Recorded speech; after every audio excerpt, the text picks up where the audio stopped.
Salah baca situasi jalan, saya kasih tahu. Dan saya ngitung sampah sungai itu tidak pernah bersih semua sungai. Masih kan 2012, Manggarai segala macam itu semua tong sampah. Semua sungai kita itu tong sampah.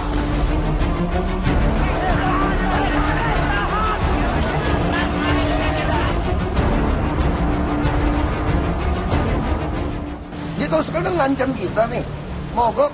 Sekarang kalau mogok, sikat habis sudah. Jadi saya ingatkan kalau Metro Mini pemilik sopir kenet yang nonton TV ini, kalau Anda berani mogok, saya habisin kalian. Saya habisin kalian.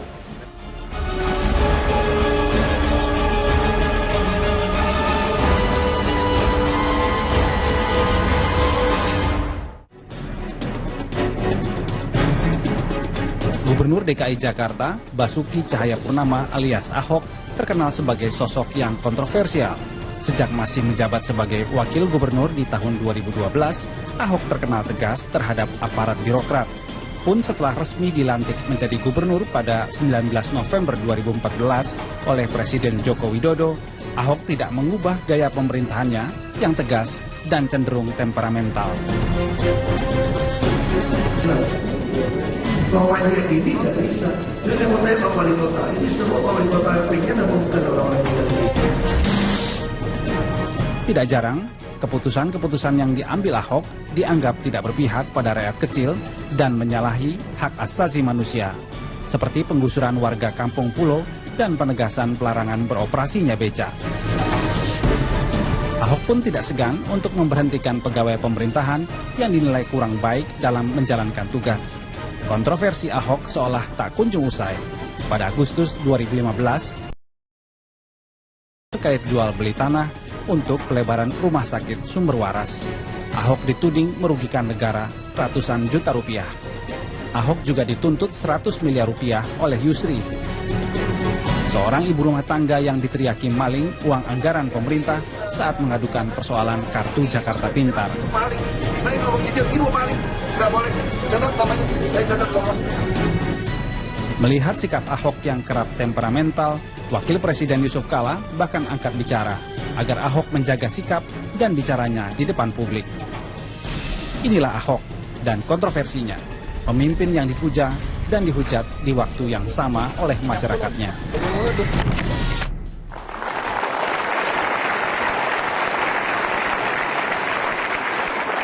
Mereka yang tidak suka dengan gaya kepemimpinan Anda, menganggap Anda itu arogan, tidak manusiawi, sok kuasa, sewenang-wenang. Pokoknya semua yang jelek-jelek deh.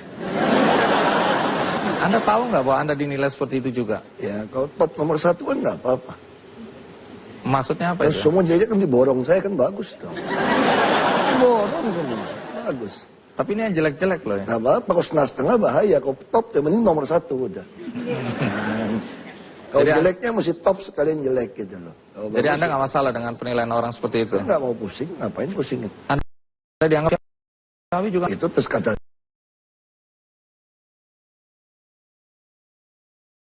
dia.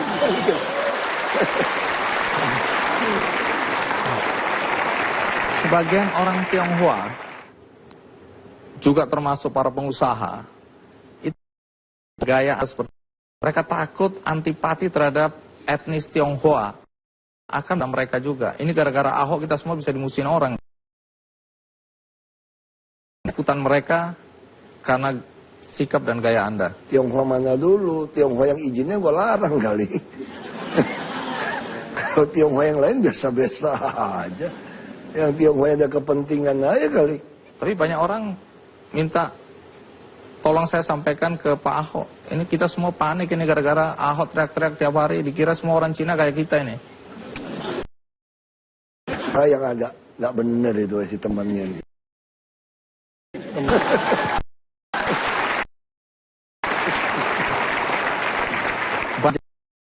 Ya kan dianggap kontroversi. Anda kan kalau perlu pergub saya ubah untuk mendapatkan orang-orang yang jujur, orang-orang yang baik, walaupun dia tidak tamat SMA, bahkan kalau perlu cuma lulus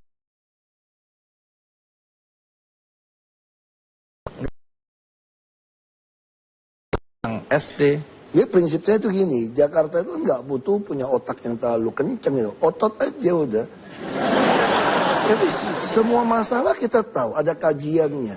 Semua solusi juga sudah ada kajiannya. Jadi mau diapain gitu loh, jadi nggak usah terlalu pintar. Otak ya biasa-biasa, ini ototnya kencang aja udah. Karena IP cuma 2,8 mah nggak terlalu pintar, biasa-biasa. Baik. Nanti saya akan tanya mengenai pedagang kaki lima, karena masih banyak orang marah pada Anda, dianggap Anda tidak pro orang kecil, rakyat kecil. Anda menggusur kiri, menggusur kanan, dan seterusnya. Bahkan terakhir Anda bilang akan memenjarakan PKL yang melanggar Perda Pemda DKI. Sebentar, kita rehat sejenak, ikuti terus Kick Andy.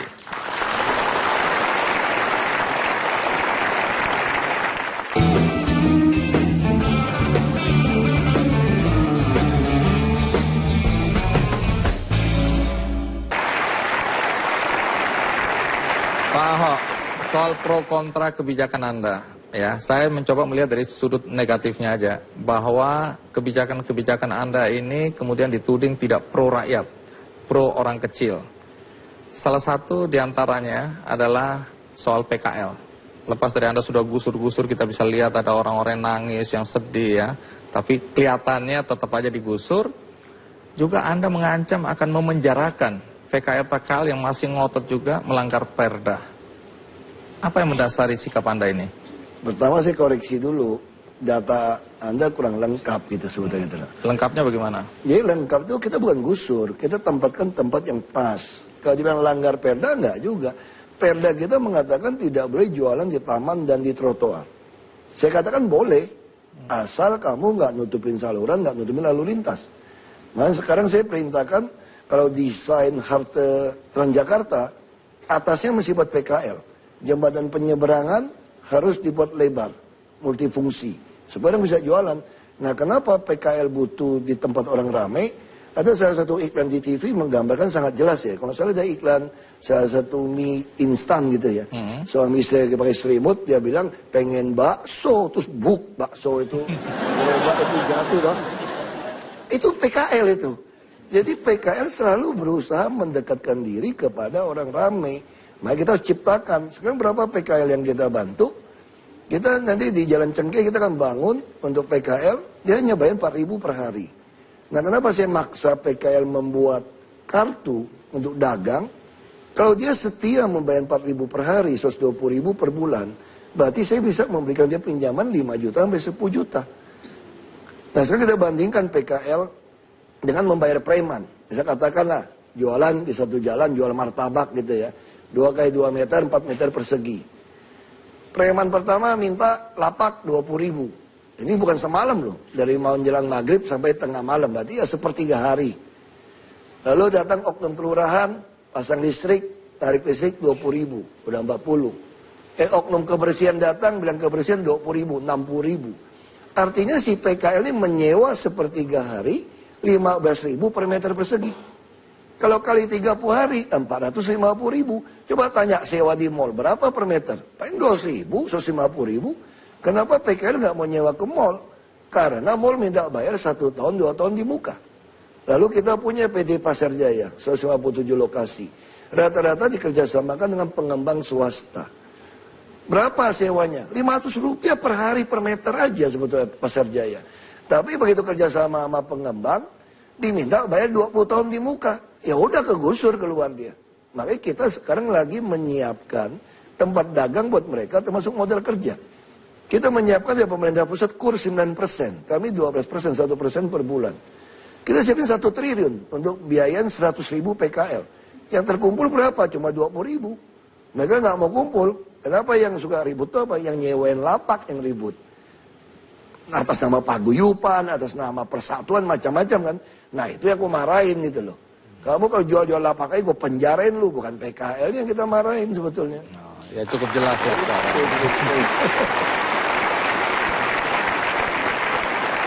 Ada sedikit yang masih mengganggu bagi sebagian orang, yaitu ketika Anda waktu itu ya melarang unjuk rasa di sembarang tempat di Jakarta. Ya. Anda bilang ada 3 tempat, udah di situ. Walaupun Anda kemudian koreksi atau revisi. Tetapi ide untuk melarang orang unjuk rasa di sembarang tempat di Jakarta ini dasarnya apa? Bikin macet kan soalnya kan. Lagi pula dia cuma pengen teriak-teriak depan presiden. Ya udah depan presiden di Monas aja udah samping gitu loh. Ya kan, tapi jangan di bundaran HI dong. Semua macet di bundaran HI. Nah, makanya saya lagi nego, udah bukan nego, udah tulis surat kepada pemerintah Inggris. Kita mau beli bekas kantor dubes Inggris. Nggak bundaran HI. Iya. Nah, saya mau bikin taman, mau demo situlah. Belagu amat, mau puter-puter gitu. Kalau presiden di Monas gitu loh. Itu aja dasarnya gitu. Kalau ada yang menuduh Anda mengebiri kebebasan berbicara? Ya itu haknya mereka kan, ngomong kayak begitu kan. Lagi dia bicara ngapain sih teriak-teriak nggak ngaruhan? Ujung-ujung juga pengen di-shoot TV juga. Ibu juga puter-puter dangdut, aku juga ketemu mereka kan, dangdut lu ganti-ganti musiknya, biar gue dengerin nikmatin juga kan. Baik-baik aja kok mereka. Nah, juga pernyataan Anda, kalau mau cepat benahi Jakarta, bakar aja separuh kota. Bukan, saya nggak ngomong kalimat itu. Sebetulnya gini. Jadi artinya saya ngarang ini? Enggak. Soal bakar benar. Orang itu kan suka sok pengamat, apa macam-macam. Bapak tahu nggak Pak, ini langgar peruntukan, ini langgar semua, ini langgar semua. Siapa yang bilang Jakarta tuh langgar semua? Bapak kau berani beresin dong, kau beresin bakar aja setengahnya saya bilang. Itu kalimatnya itu. Konteksnya itu? Iya, gimana? Masih pelan-pelan dong beresin. Kita mau bangun Roma dibakar kayak Kaisar. Soalnya kata bakar itu sensitif sekali karena zaman dulu pemukiman kumuh. Zaman Kaisar Roma dulu dibakar. Oh ya, periode sebelum Anda. Kalau ada pemukiman kumuh yang mau digusur dan sulit, cara paling mudah dibakar kemudian diusir pergi, nggak lama kemudian mall berdiri. Kalau kita kan beda. Bedanya apa? Kita dorong semua bangunin apartemen, bos. Kasih mereka. Coba tanya yang punya apartemen. Biaya iuran pemeliharaan lingkungan atau service charge. Berapa? Satu apartemen ukuran 30-an. Rata-rata mendekati 1 juta loh. Ini mah ya kan untuk pemeliharaan sewa lagi. Kalau di Jakarta tuh nggak disewain. Kita udah bangun sekarang 16 lantai. Nanti mungkin 23 lantai. Jadi mereka hanya bayar iuran pemeliharaan lingkungan 15.000, 450.000. Itu kayak servis apartemen. Pintu rusak kita yang beresin. Ada dokter lagi tungguin. Ada perawat. Ada bidan. Enak bener. Terus naik bus kagak bayar lagi. Suruh itu keluarga. Sekarang ini? Iya. Terus anaknya dapat KJP lagi. Kalau anaknya dapat SMP 600.000, 3 anak 1,8 juta. Kita nombok buat dia. Enak aja loh macam-macam. Kita tinggal di rumah panti kita kan. Macam-macam ya usir. Ini inkubator. Kamu jual ke orang lain ya saya seret keluar. Itu memang bagian dari menolong orang-orang Jakarta yang belum beruntung. Karena nggak mungkin dia tinggal di Jakarta dengan tanah gitu mahal. Dia tinggal di pinggir sungai, urusannya kita pindahin lebih layak. Kalau dia tinggal di Bogor atau Depok segala macam, dia juga mungkin biaya mahal. Nah sekarang juga saya lagi siapin bus, nanti orang Tangerang, Depok, Bekasi, kalau ke Jakarta bayar 3.500 saja. Jadi saya nggak mau lagi tuh APTB, Trans Jabodetabek. Ngapain orang dikenain 12.000, 15.000, dia naik motor. Nah gimana caranya? Ya udah 3,5 aja. Terus masih mahal, gampang, buka aja rekening bank di DKI. Gajimu diterima di situ gratis. Aku untung dari Bank DKI dikit lah.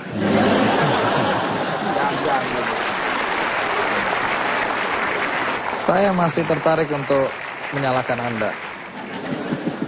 Soal reklamasi pantai di Jakarta Utara. Saya pikir ini Anda nggak bisa jawab ini. Ingat tuh, dukungnya banyak nih. Iya. Banyak orang menganggap ini keputusan yang pro orang-orang kaya. Karena reklamasi itu untuk membangun perumahan. Nelayan tersingkir, warga masyarakat di sana menjadi susah hidupnya gara-gara kebijakan atau keputusan Anda memberi izin reklamasi. Tolong dijelaskan. Itu reklamasi nggak nyingkirkan nelayan sama sekali. Itu kan laut yang memang kotor. Jadi cara reklamasi dibuat pulau dan jaraknya masing-masing pulau itu ada alur 300 meter. Jadi kapal tidak bisa lewat. Terus apa yang dilakukan? Semua hasil reklamasi itu 100% sertifikat atas nama DKI. Lalu 40 sekian persen yang bisa dijual 5% gross juga milik DKI. Dan sekarang malah yang tanah yang bisa dia jual 15% dari NJOP harus dipakai ngembangun untuk DKI. Jadi salahnya di mana? Lagi pula izin ini yang keluarkan bukan saya, Pak. Itu Pak Harto yang keluarin tahun 95. Orang itu suka salah. Ini 17 pulau itu dia keluarkan dari tahun 95. Waktu dia pengen minta izin-izin yang lain, saya justru memperjuangkan supaya keuntungan buat DKI lebih banyak. Itu salahnya di mana? Saya juga nggak ngerti. Merusak lingkungan. Merusak lingkungan Amdalnya apa? nggak beres. Orang lingkungan kita udah kotor jorok begitu kok. Nelayan yang tadinya cari ikan di situ nggak bisa Nggak ada lagi yang cari ikan di situ. Pingsan makan logam berat begitu. Kalau langsung 300 meter udah ketemu ikan, udah kaya orang Jakarta kayak di Belitung itu langsung mukat dapat ikan. Ya apa yang mau dipukat? Sampah sih ya Jakarta. Jadi Anda tetap menganggap atau yakin bahwa keputusan Anda itu benar? Kan mereka udah gugat. Saya bilang kalau kalian bisa gugat, batalin, saya demen nih. Kenapa kalau bisa dibatalin 17 pulau aku caplok, pakai BUMD aja, kaya saya. DKI yang kaya gitu loh. Jadi tapi kalau saya batalin saya bisa digugat. Makanya saya ngarep kalau yang gugat ya lah. Mudah-mudahan batalin deh. Lumayan kalau batalin 17 pulau saya ambil buat Pemda DKI.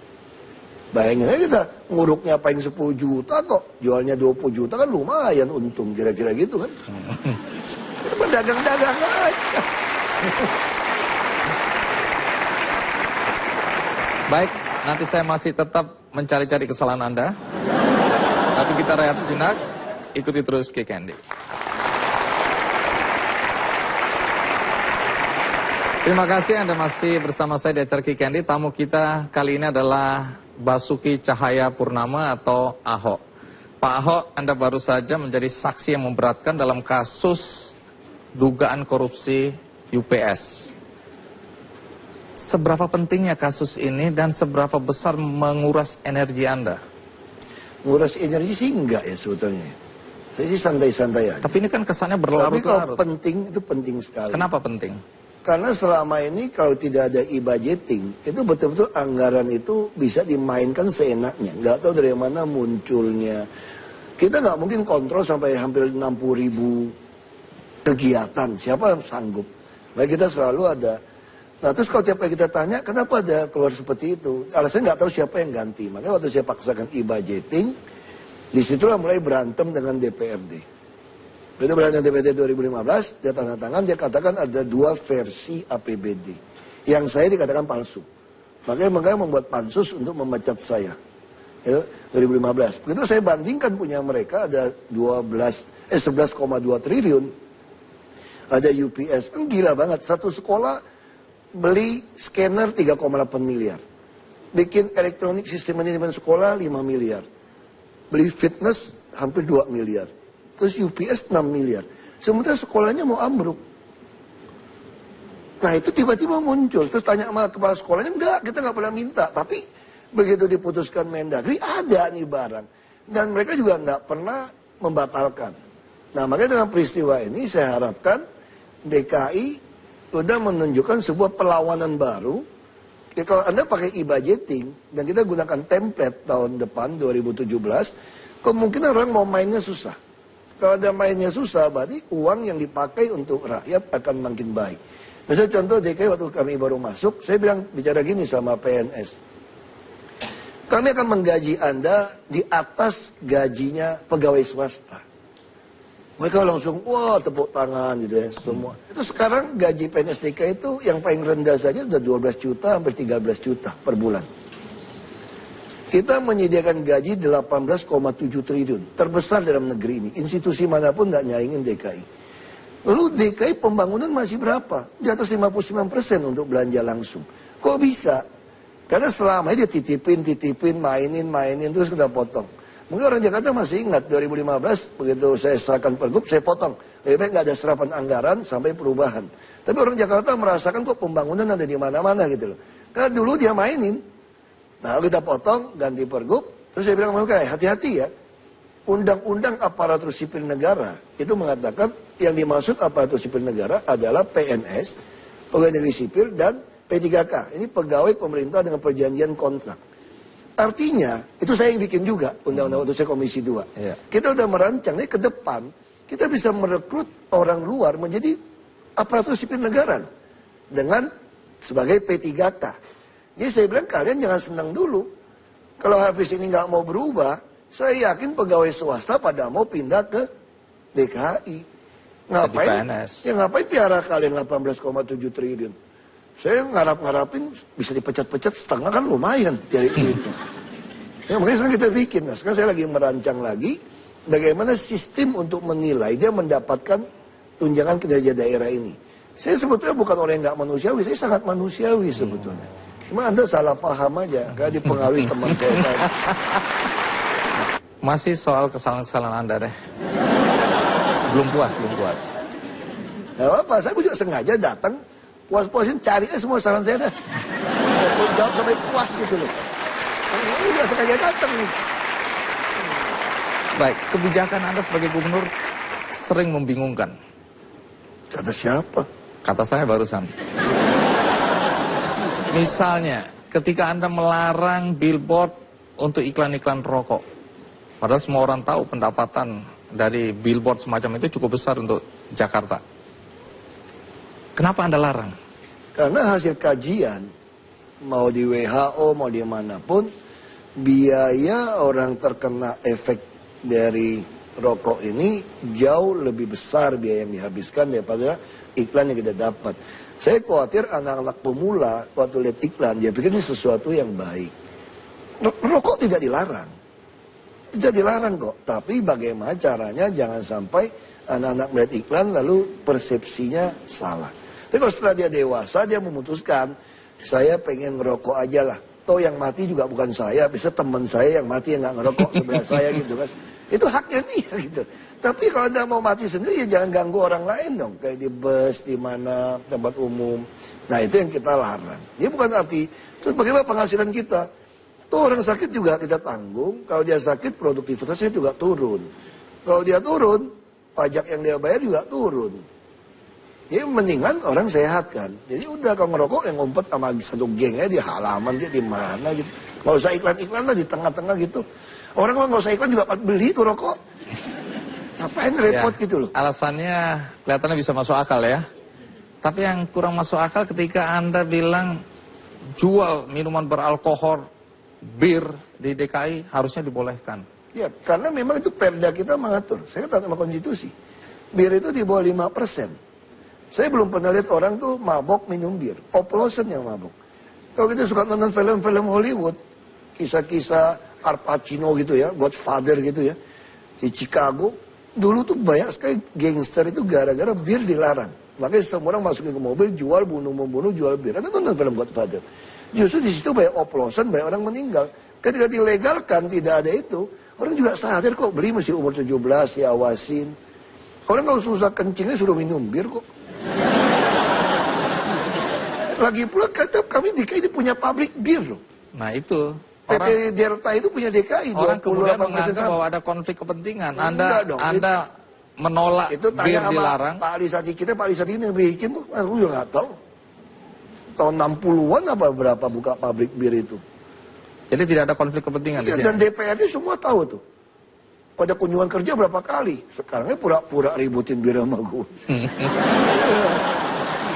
Ini juga tahu.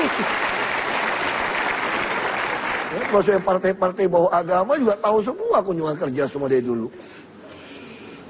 Baik, sebelum kita lanjutkan tentu kita ingin tahu pandangan warga tentang kinerja gubernurnya. Ini dia pandangan mereka.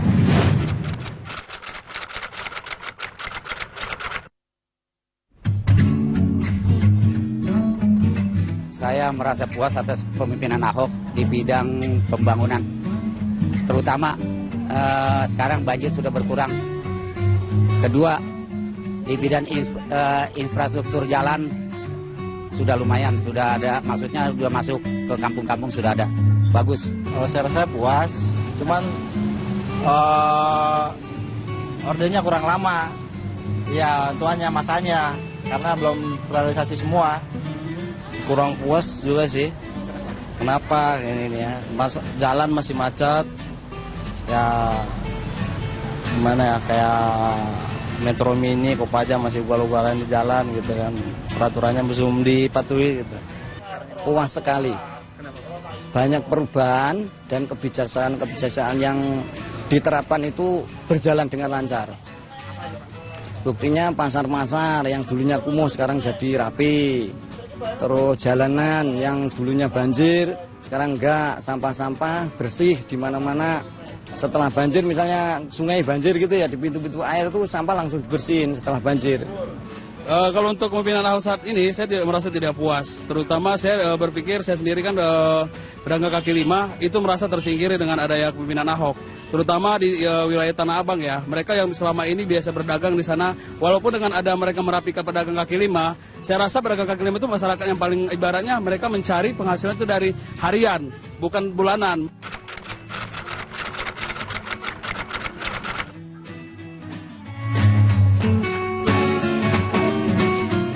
Saya setuju. Kenapa?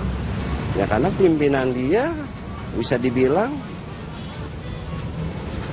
70% sudah berhasil. Kurang setuju lagi sih.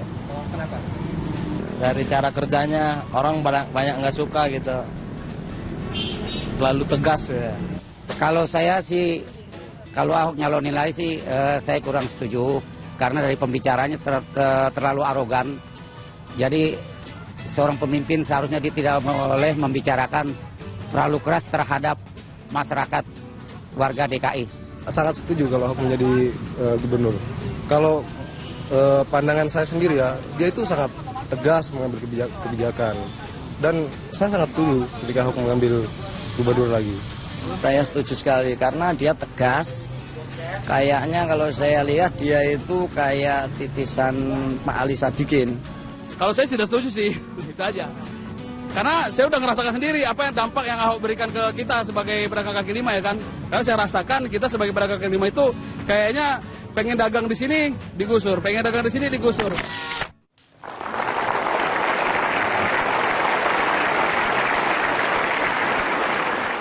Menarik. Salah satu diantaranya Anda dianggap titisan dari Ali Sadikin. Kalau menurut Anda siapa lebih hebat, Anda atau Ali Sadikin? Pak Herdi Sadikin lebih hebat dong. Kenapa? Jenderal bintang 3. Terus kalau beliau tempeling orang nggak ada yang ribut. Aku belum tempeling udah ribut. Baik, yang menarik juga di media sosial, Ahok menjadi objek yang menarik untuk dijadikan meme. Dan yang menarik lagi, macam-macam karya kreasi anak-anak muda tentang Ahok di media sosial. Bagaimana pandangan Ahok dan bagaimana dia menilai karya-karya kreatif di media sosial. Ikuti terus Kikendi.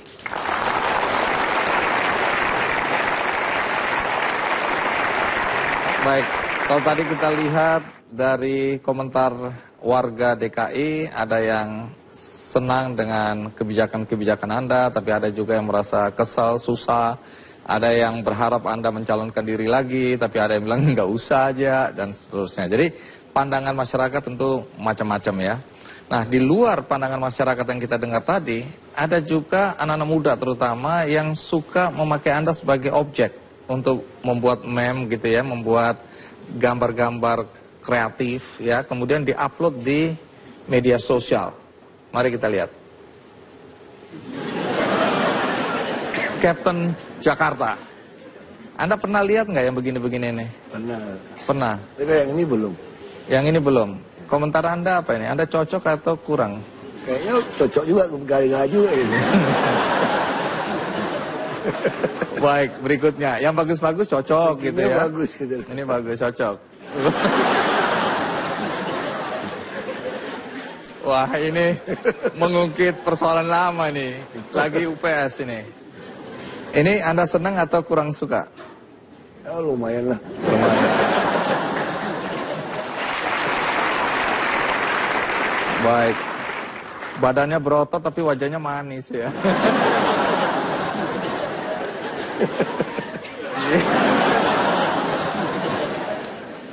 Baik, berikutnya.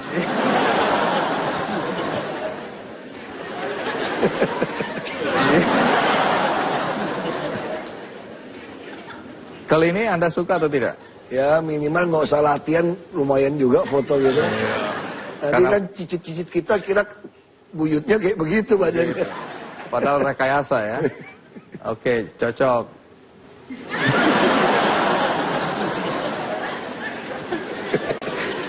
Mana ada Bruce Lee pakai kacamata.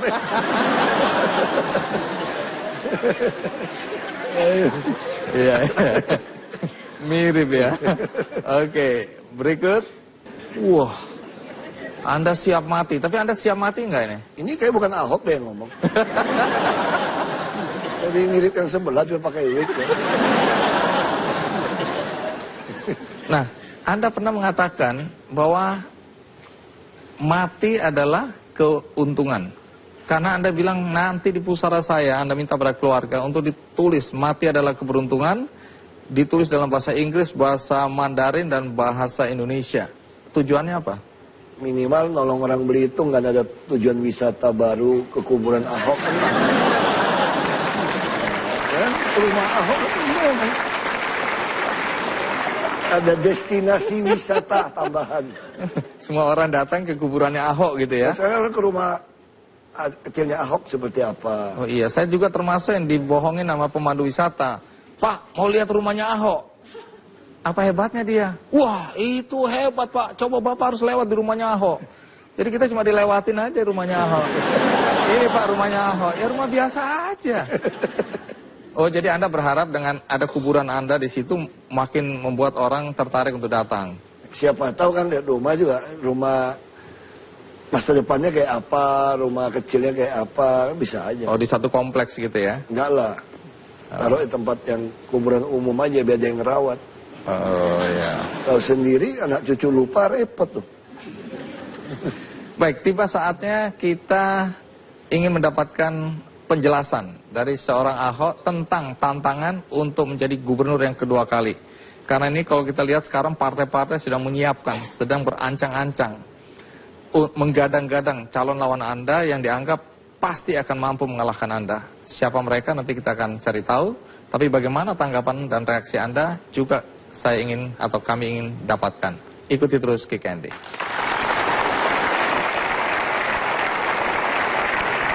Pak Ahok, yang mulai panas belakangan ini adalah soal pemilihan gubernur DKI yang akan datang. Ya. Banyak orang ingin menggantikan posisi Anda. Partai-partai yang kesal sama Anda, yang belagu ini, itu mulai mengelus-ngelus jago mereka. Ya, mereka sudah mulai melihat bahwa Ahok harus dikalahkan. Nah, dalam konteks itu, sebenarnya saya ingin menanyakan, apakah Anda juga akan mencalonkan untuk kedua kalinya? Oh, pasti dong.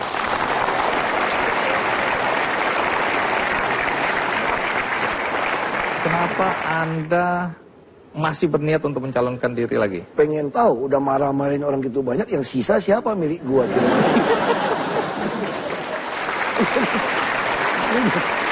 Marahin tuh banyak kan, pengen tahu aja gitu loh. Lalu persiapan Anda apa? Nggak ada persiapan, yang sibuk mah yang namanya teman Ahok itu yang siap-siap itu. Aku mah nggak siap-siap, biasa-biasa aja. Nanti kita cek teman-teman Ahok ini apa motifnya sebenarnya.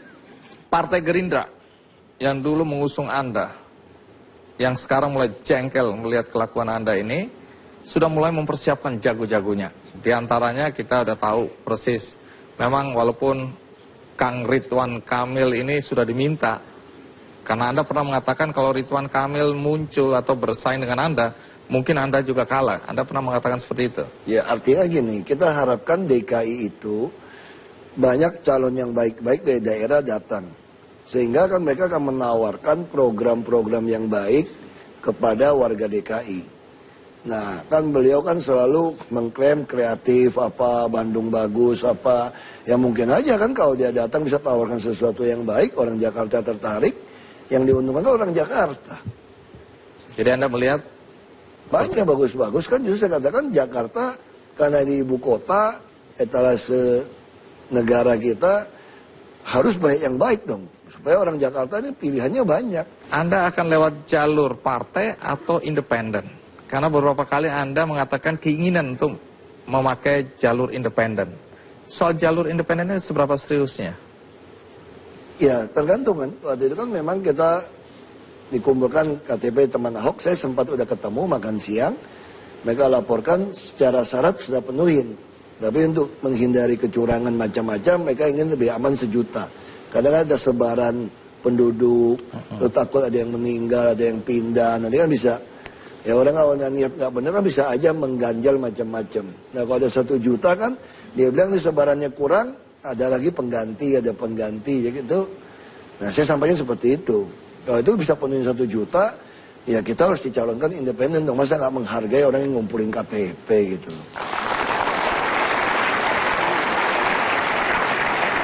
Kalau melalui jalur independen, apa tantangan terberat yang Anda lihat? Sudah nggak ada tantangan juga, asal teman-teman betul-betul ngumpulinnya benar. Kalau saya lihat yang dilakukan teman Ahok ini profesional sekali.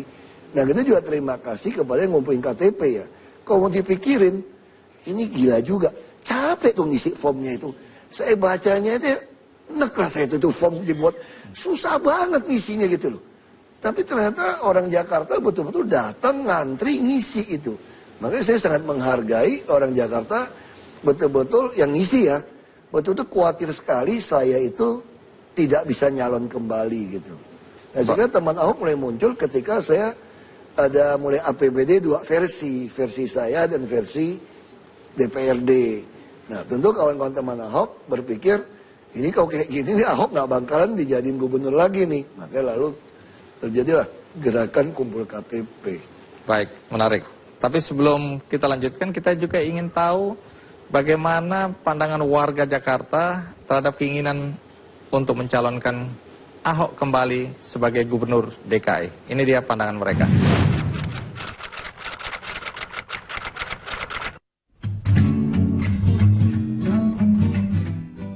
Lewat partai biar banyak yang dukung.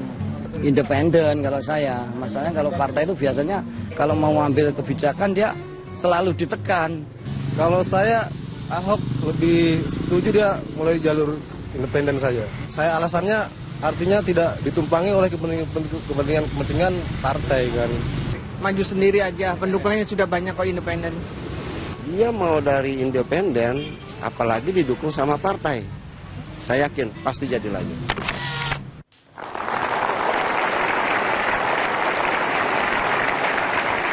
Baik, kebetulan di sini ada Amelia Ayuning Tias sebagai juru bicara teman Ahok.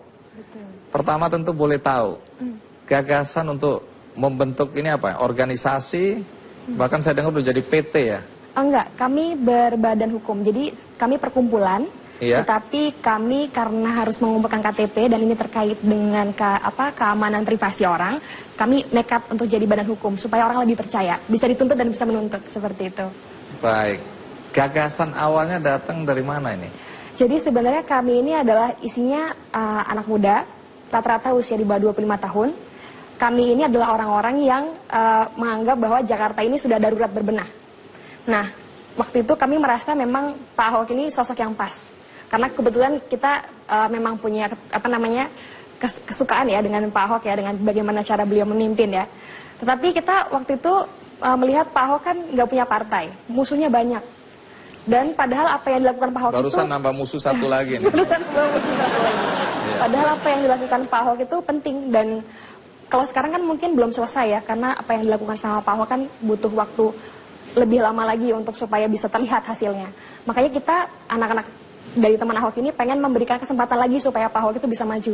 Karena kami melihat Pak Ahok ini adalah sosok yang baik dan kalau Pak Ahok ini sampai terjegal karena kepentingan partai, itu masyarakat Jakarta sendiri juga nantinya yang akan rugi. Makanya kami nekat untuk bikin teman Ahok seperti itu.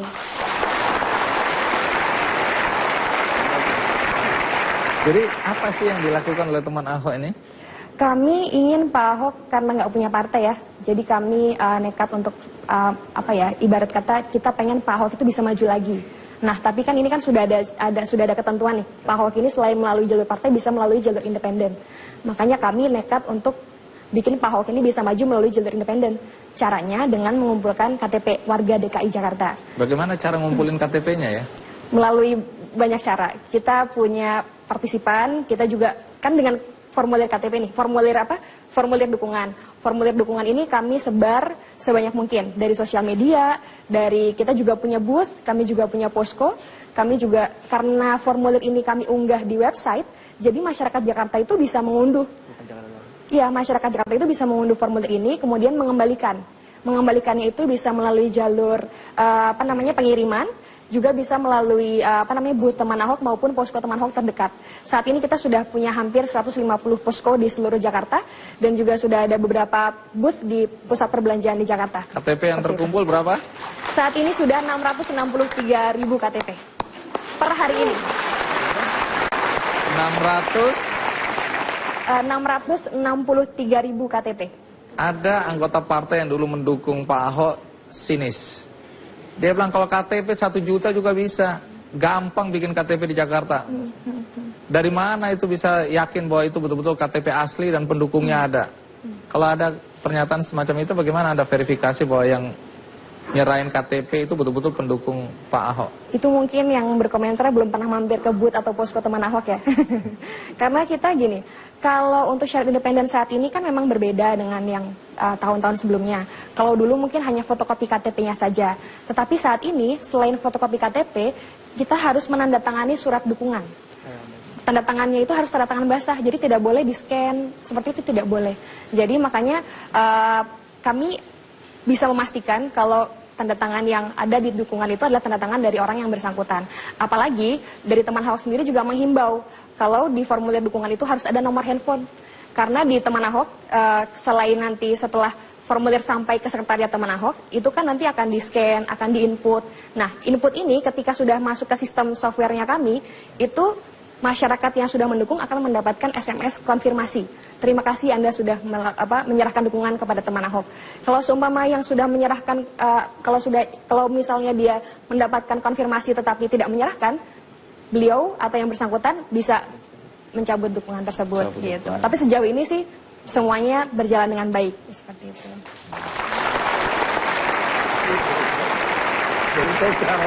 Baru tahu atau pura-pura baru tahu? Ya, baru itu kedua kali saya ketemu. Betul.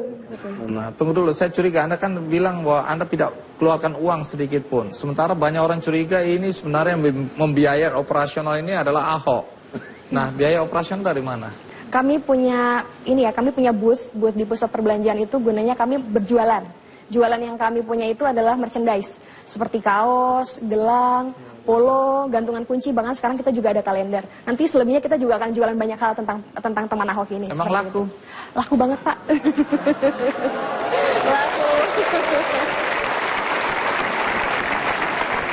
Betulkah Ahok pernah menyarankan Haji Lulung untuk ikut mendaftarkan menjadi calon gubernur DKI? Apakah ini tulus atau sekedar menyindir? Ikuti terus.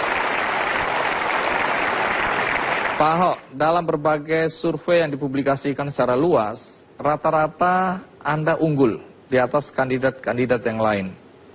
Nama Anda di urutan pertama dengan perbedaan persentase yang cukup besar juga. Anda percaya nggak sih dengan hasil survei semacam ini? Ya, saya sih percaya survei ya. Karena Anda menang gitu? Enggak, bukan. Saya memang percaya sekali soal statistik. Ini memang ada ilmunya khusus. Nah, tapi yang membedakan Jakarta kan istilahnya kita itu butuh 50% per 1. Beda dengan daerah lain. Jadi kalau daerah lain, kita itu menang aja udah jadi gitu loh. Dibanding yang lain. Kalau Jakarta itu harus 50% plus 1 baru jadi. Tapi walaupun orang mengatakan itu kan top of mind. Artinya itu cukup banyak dibandingkan yang lain. Nah, saya juga nggak terlalu pikirkan itu, saya hanya percaya satu hal aja. Kalau saya kerja dengan baik, dengan sekuat yang bisa saya mampu, sebelum masa saya berakhir di Oktober 2017, nah ini akan membuat orang Jakarta tinggal pilih aja. Anda mau pilih yang sudah terbukti baik, atau yang mau menawarkan dia mau baik gitu. Nah itu aja, saya nggak tahu pikiran orang Jakarta. Kalau yang berpikirannya wajar-wajar saja, ya harusnya sih mereka lebih baik pilih yang udah pasti gitu. Yaitu? Yang udah jadi gubernur gitu. Anda pernah mengusulkan secara terbuka agar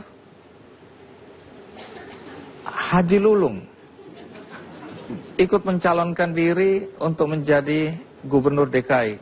Anda serius atau Anda main-main ya? Ya serius, maksud saya kan kita masing-masing orang kan ada pendukung. Ya kan, masing-masing orang juga merasa dia pantas layak jadi gubernur DKI ganti saya. Nah kalau dia nggak pernah ikut kan, kasihan juga kan sampai seumur hidup tetap merasa dia bisa jadi tapi nggak ada kesempatan.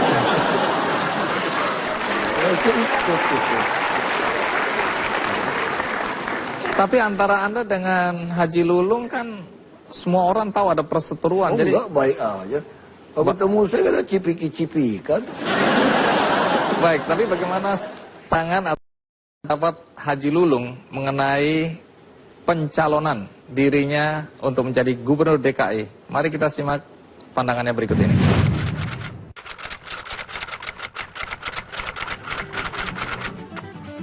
Ya, terima kasih sama Pak Ahok yang sudah mendorong saya, tetapi dia tidak memiliki representatif secara politik. Dia mendorong saya dari mana? Dari independen, dari partai, kan dia kagak punya partai. Ya enggak. Jadi P3 akan siapkan orang yang capable, orang yang bisa dan cerdas pandai menata kota tentunya, terutama mengelola keuangan. Jangan menyakiti rakyat. Ya, jangan berbohong sama rakyat. Nah, ini kualitas yang kami inginkan. Dan saya siap saja kalau saya dicalonkan. Kalaupun saya tidak dicalonkan, saya sudah punya investasi barangkali untuk mendukung siapa nanti yang dicalonkan oleh Partai Persatuan Pembangunan. Tentunya dengan koalisi ya.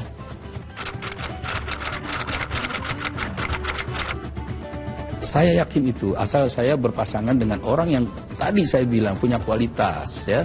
Saya yakin itu dapat. Jadi harus yakin kalau maju itu dicalonkan harus yakin bisa mengalahkan, bukan Ahok aja. Kalau Ahok sih ya kecil lah, bukan lawan saya dia, percayalah.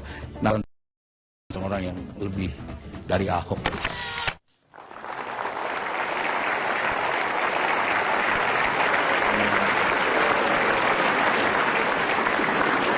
Yang paling saya suka tadi, Ahok itu kecil.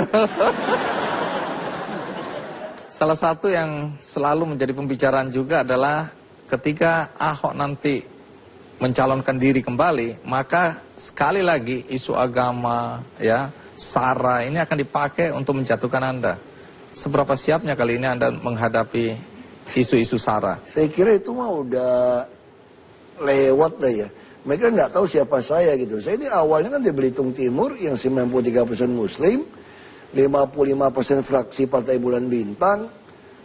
Itu udah nyerang saya habis-habisan. Mereka nggak tahu, ini kayak belajar Saudin, aku udah lewatin 36 pintu nih. Udah jago. Itu udah kecil gitu. Sekarang itu udah biasa. Jadi isu itu bukan lagi isu buat Anda saya ya? kira masyarakat juga nggak bodoh kok. Orang-orang Islam ngerti banget, diajarin. Ini kan lihat kan, mana yang sidik, perkataan mulut, apa perkataan, apa perbuatan sama. Mana yang amanah, dipercaya apa enggak, mana yang fatona, mana yang tablik, itu dia ada. Aku sekolah Islam dulu gitu. Bagi orang Islam sih, sebetulnya, saya dulu di Belitung, mereka bilang gini, lebih baik orang yang mimpin mengikuti ajaran Islam, walaupun dia belum dapat hidayah jadi seorang Muslim, daripada yang dapat hidayah Muslim tapi kelakuannya tidak Islam, makanya masyarakat Islam akan dirugikan.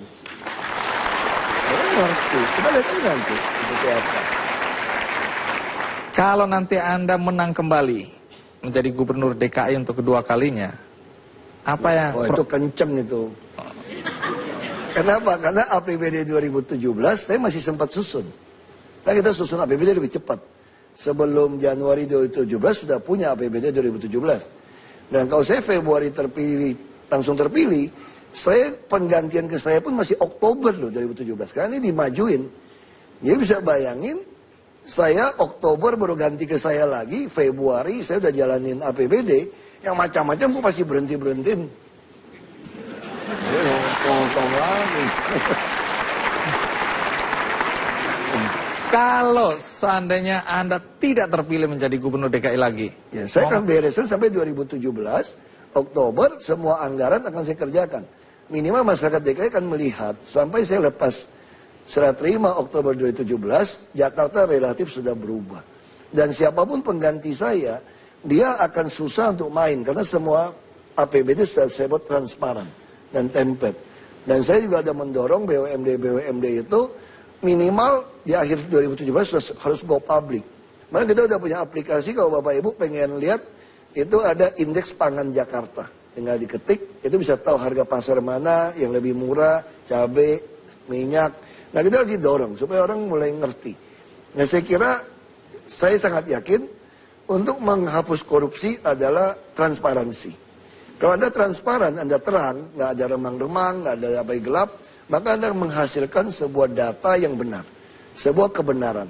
Kalau ada data yang benar, kebenaran, Anda open data, maka akan menghasilkan keadilan. Karena semua orang bisa mendapatkan data. Kalau ada keadilan sosial, pasti akan ada kesejahteraan kebaikan buat semua orang Jakarta. Nah itu yang lagi saya siapkan di sini. Baik, di akhir acara ini seperti biasa saya akan berbagi buku untuk Anda di studio, yaitu buku karangan Reynald Ghazali, judulnya Self Driving. Dan ini cocok dengan tema kita hari ini, dan semoga bisa menginspirasi Anda semua. Saya akan bagikan satu-satu untuk Anda di studio.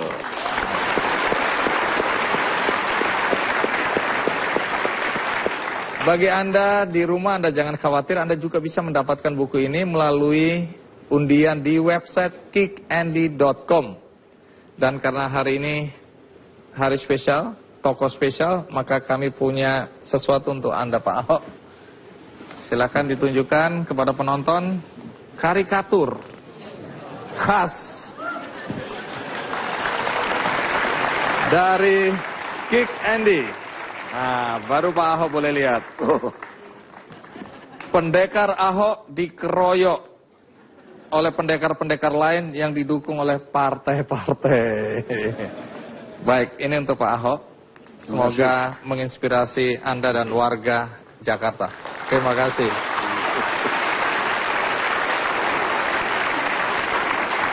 Demikian perbincangan dengan Gubernur DKI Basuki Cahayapurnama. Semoga banyak manfaat yang bisa kita petik dari pembicaraan tadi. Sampai jumpa. Mereka nggak mau kumpul. Kenapa yang suka ribut tuh apa? Yang nyewain lapak yang ribut. Atas nama paguyupan, atas nama persatuan, macam-macam kan. Nah itu yang aku marahin gitu loh. Kamu kalau jual-jual lapak aja gue penjarain lu, bukan PKL yang kita marahin sebetulnya. Ya cukup jelas ya sekarang.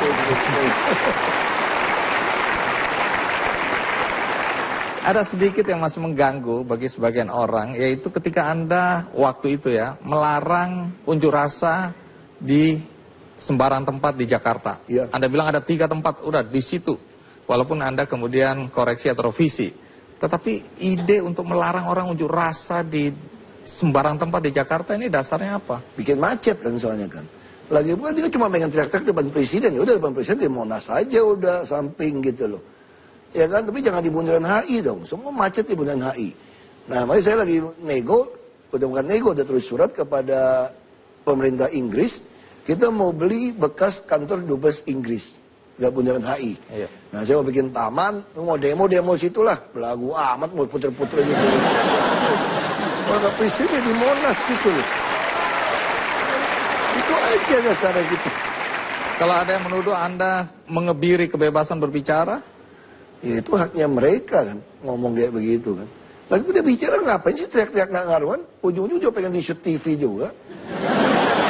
Demo juga puter-puter dangdut, aku juga ketemu mereka kan, dangdut lu ganti-ganti musiknya, biar gue dengerin nikmatin juga kan.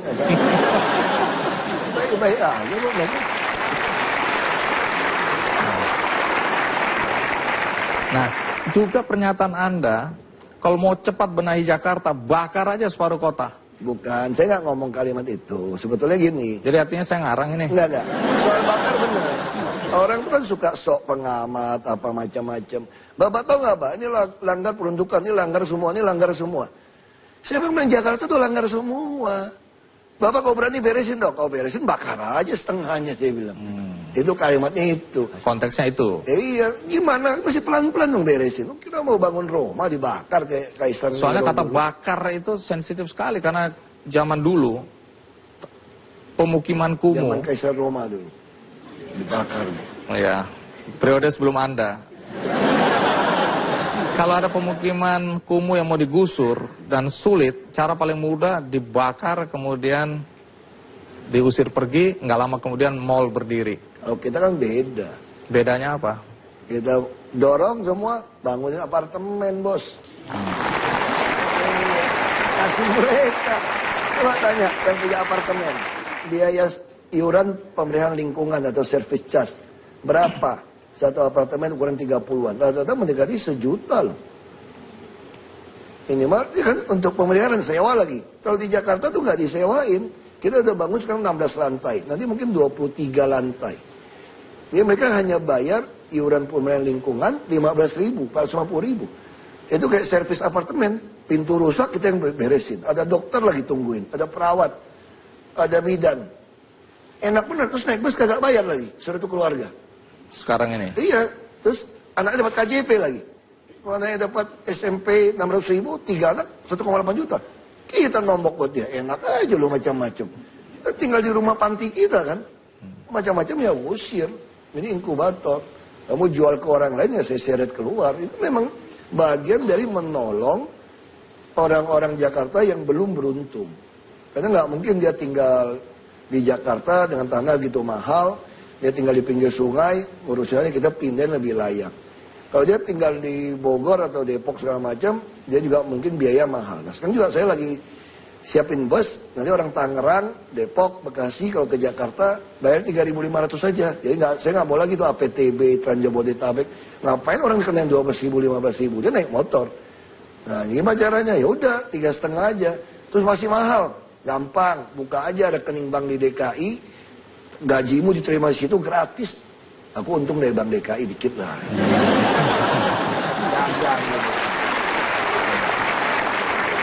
Saya masih tertarik untuk menyalahkan Anda.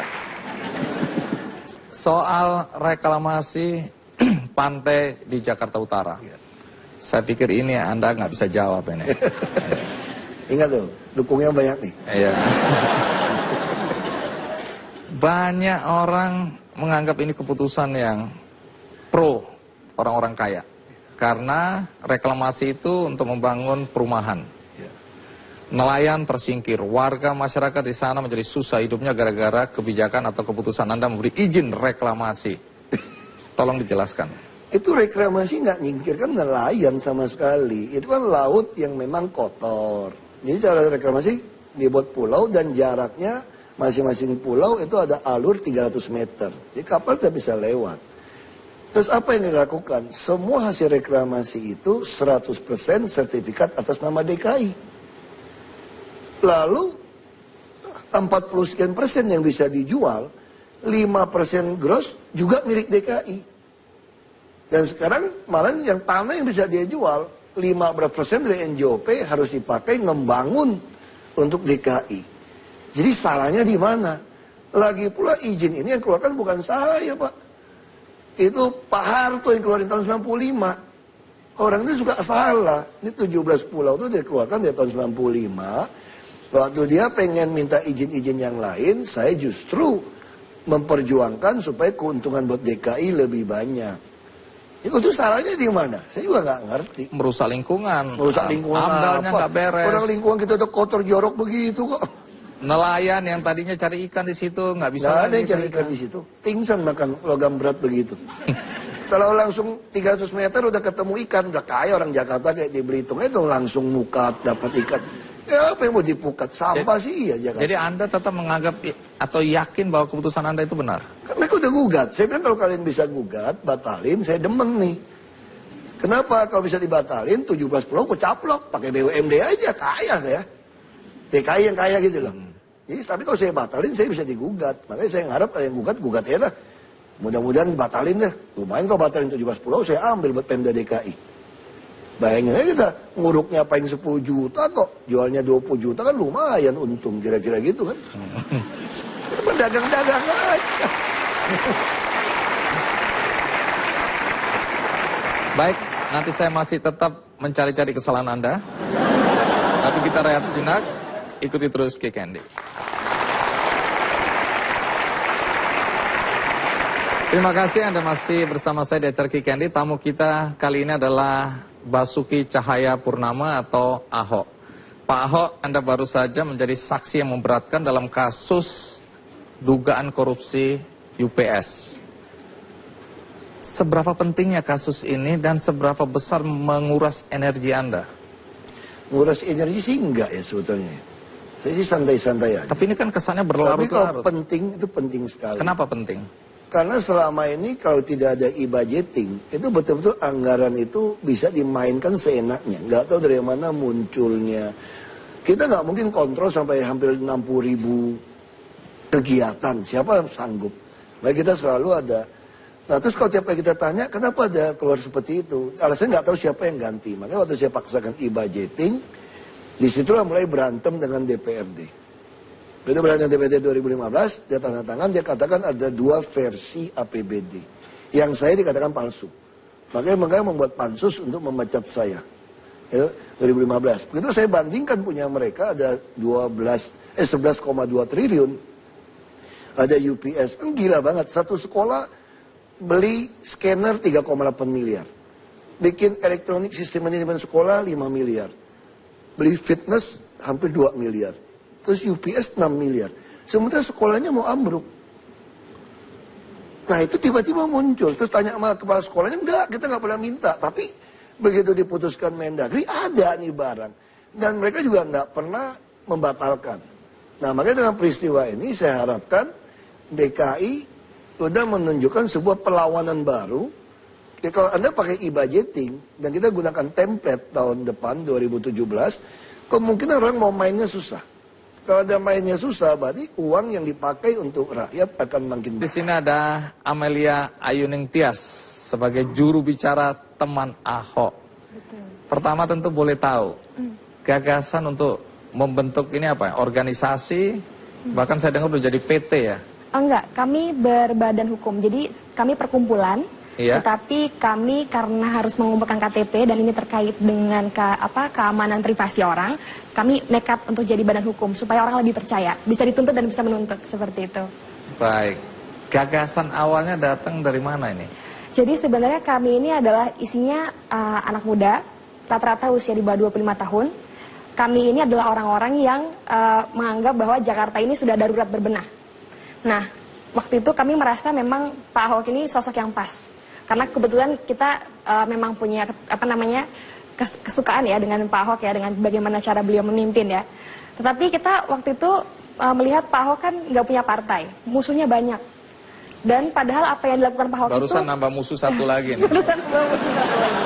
Padahal apa yang dilakukan Pak Ahok itu penting dan kalau sekarang kan mungkin belum selesai ya, karena apa yang dilakukan sama Pak Ahok kan butuh waktu lebih lama lagi untuk supaya bisa terlihat hasilnya.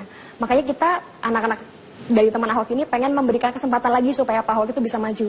Karena kami melihat Pak Ahok ini adalah sosok yang baik dan kalau Pak Ahok ini sampai terjegal karena kepentingan partai, itu masyarakat Jakarta sendiri juga nantinya yang akan rugi. Makanya kami nekat untuk bikin teman Ahok seperti itu.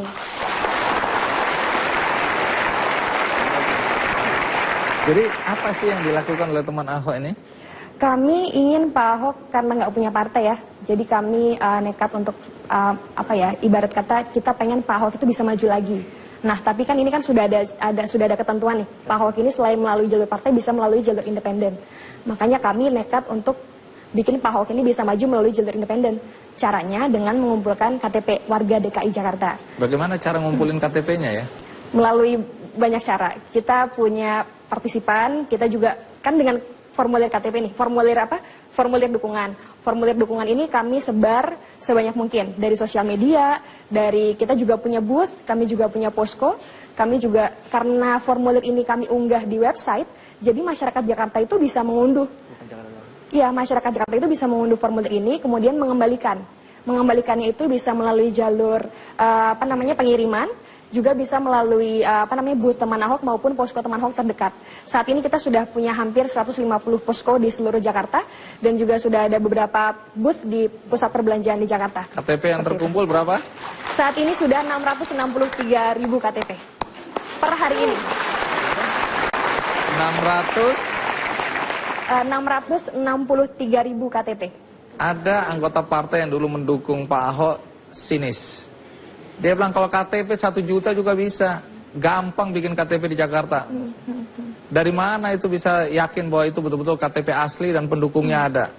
Kalau ada pernyataan semacam itu bagaimana Anda verifikasi bahwa yang nyerahin KTP itu betul-betul pendukung Pak Ahok? Itu mungkin yang berkomentar belum pernah mampir ke booth atau posko teman Ahok ya. Karena kita gini, Kalau untuk syarat independen saat ini kan memang berbeda dengan yang tahun-tahun sebelumnya. Kalau dulu mungkin hanya fotokopi KTP-nya saja. Tetapi saat ini selain fotokopi KTP, kita harus menandatangani surat dukungan. Tanda tangannya itu harus tanda tangan basah, jadi tidak boleh di-scan, seperti itu tidak boleh.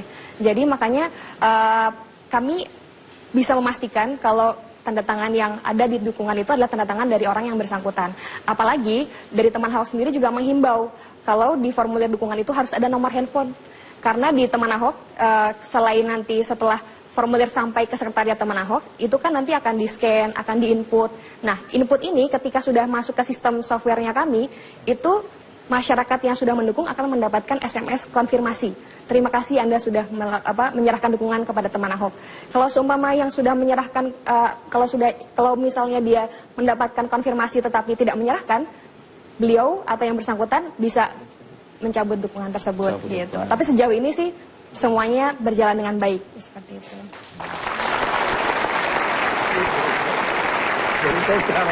Baru tahu atau pura-pura baru tahu? Ya, baru itu kedua kali saya ketemu. Betul.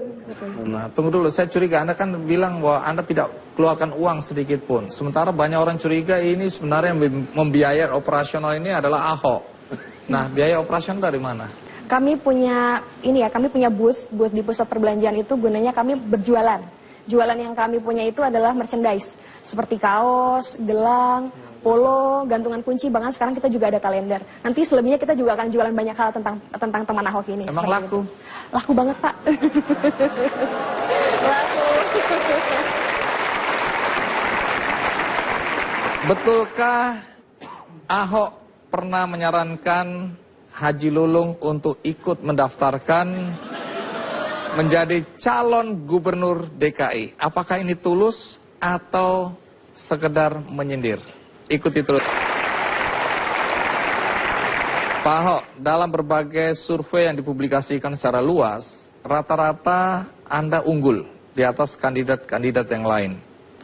Nama Anda di urutan pertama dengan perbedaan persentase yang cukup besar juga. Anda percaya nggak sih dengan hasil survei semacam ini?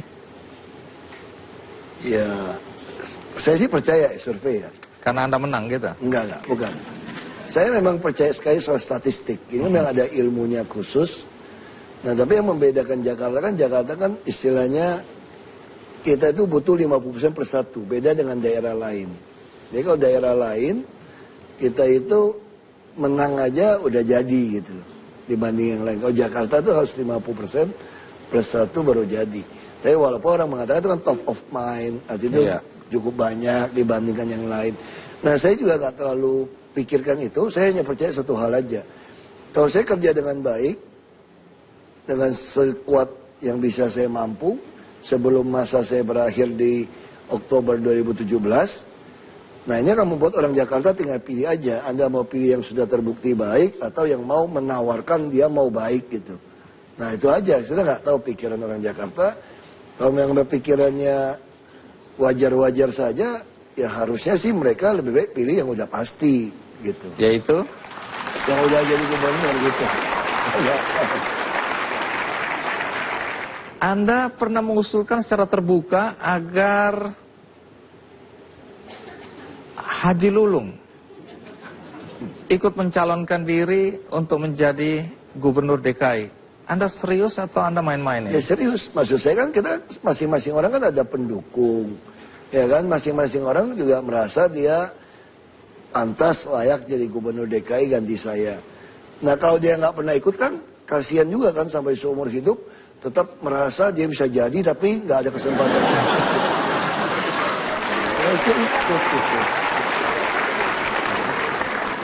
Tapi antara Anda dengan Haji Lulung kan semua orang tahu ada perseteruan. Oh, jadi enggak, baik aja. Kalau ketemu saya kan cipiki-cipiki kan. Baik, tapi bagaimana tangan atau pendapat Haji Lulung mengenai pencalonan dirinya untuk menjadi gubernur DKI? Mari kita simak pandangannya berikut ini.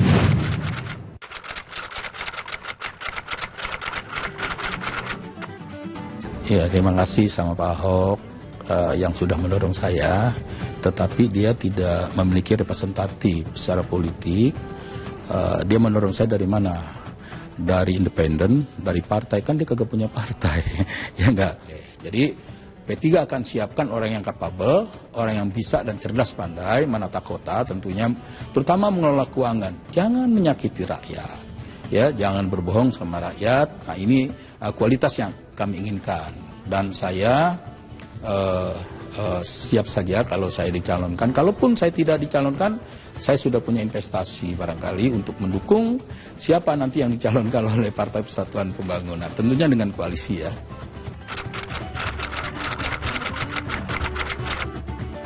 Saya yakin itu, asal saya berpasangan dengan orang yang tadi saya bilang punya kualitas, ya.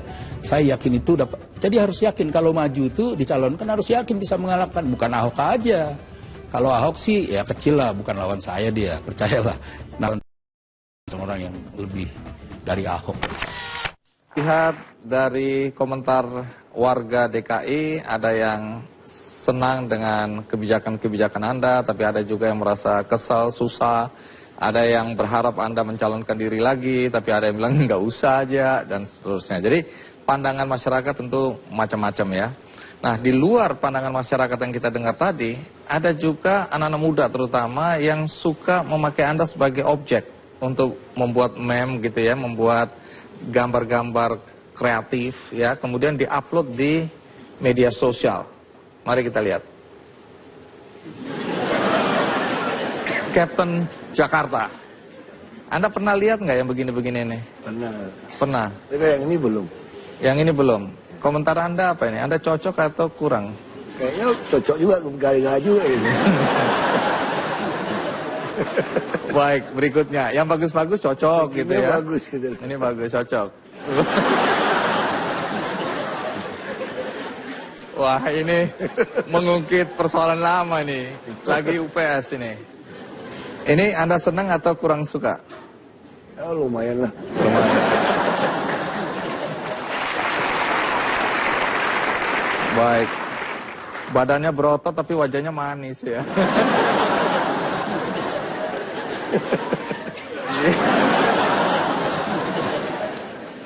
Baik, berikutnya.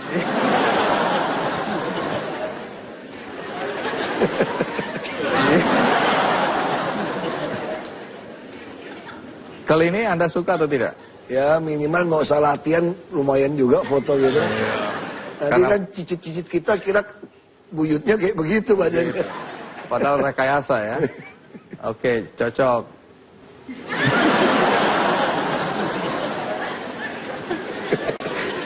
Mana ada Bruce Lee pakai kacamata.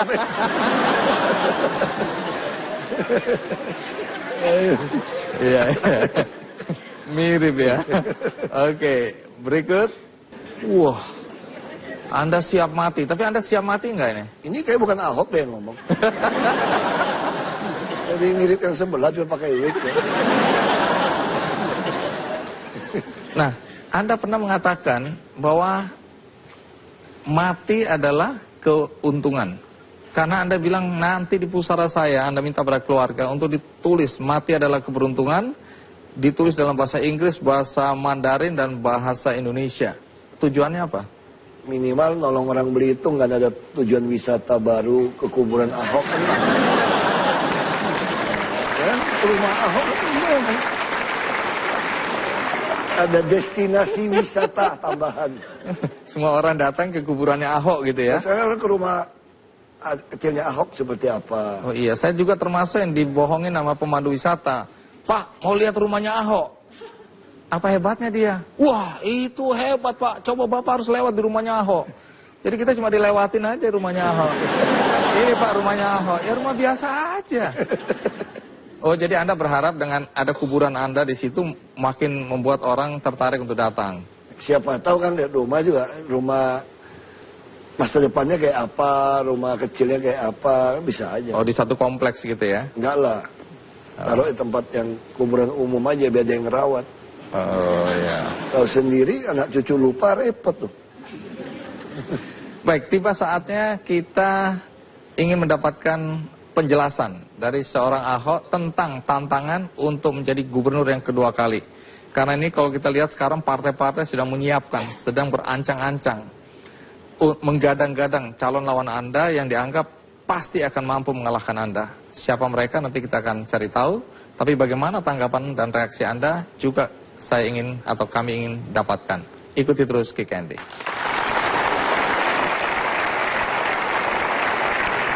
Pak Ahok, yang mulai panas belakangan ini adalah soal pemilihan gubernur DKI yang akan datang. Ya. Banyak orang ingin menggantikan posisi Anda. Partai-partai yang kesal sama Anda, yang belagu ini, itu mulai mengelus-ngelus jago mereka. Ya, mereka sudah mulai melihat bahwa Ahok harus dikalahkan. Nah, dalam konteks itu, sebenarnya saya ingin menanyakan, apakah Anda juga akan mencalonkan untuk kedua kalinya?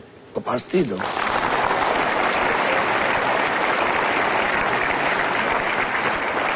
Kenapa Anda masih berniat untuk mencalonkan diri lagi? Pengen tahu, udah marah-marahin orang gitu banyak, yang sisa siapa milik gua?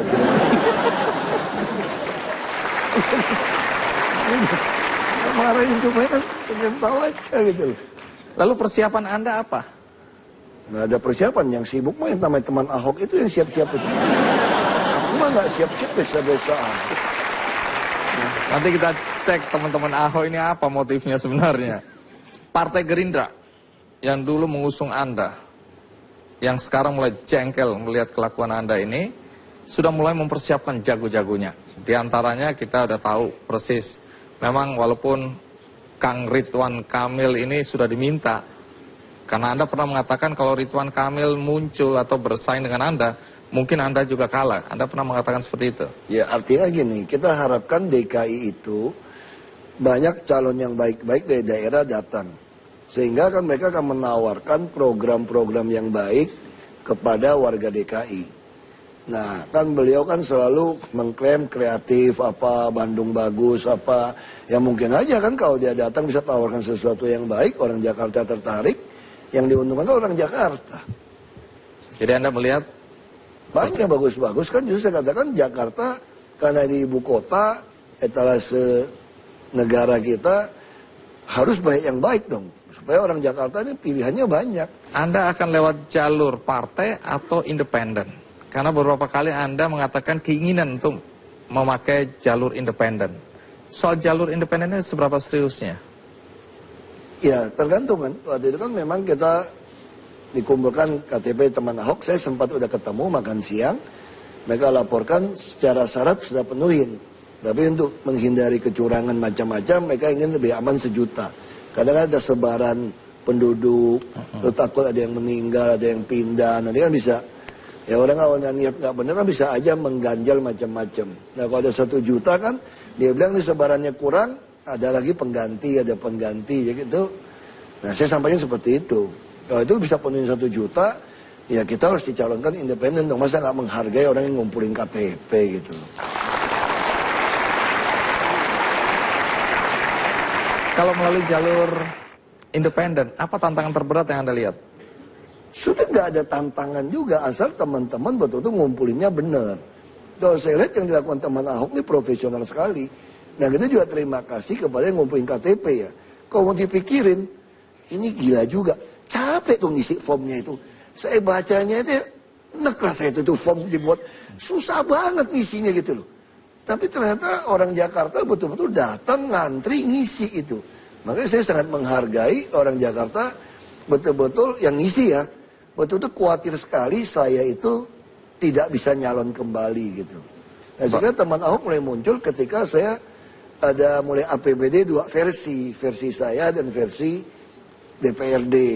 Nah tentu kawan-kawan teman Ahok berpikir ini kalau kayak gini nih Ahok nggak bakalan dijadiin gubernur lagi nih. Makanya lalu terjadilah gerakan kumpul KTP. Baik, menarik.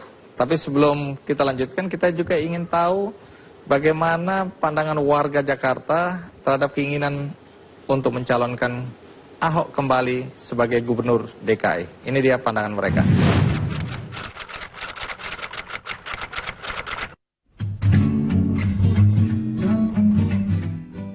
Lewat partai biar banyak yang dukung. Independen kalau saya. Masalahnya kalau partai itu biasanya kalau mau ambil kebijakan dia selalu ditekan. Kalau saya Ahok lebih setuju dia mulai jalur independen saja. Saya alasannya artinya tidak ditumpangi oleh kepentingan partai kan. Maju sendiri aja, pendukungnya sudah banyak kok independen. Dia mau dari independen, apalagi didukung sama partai. Saya yakin pasti jadi lagi.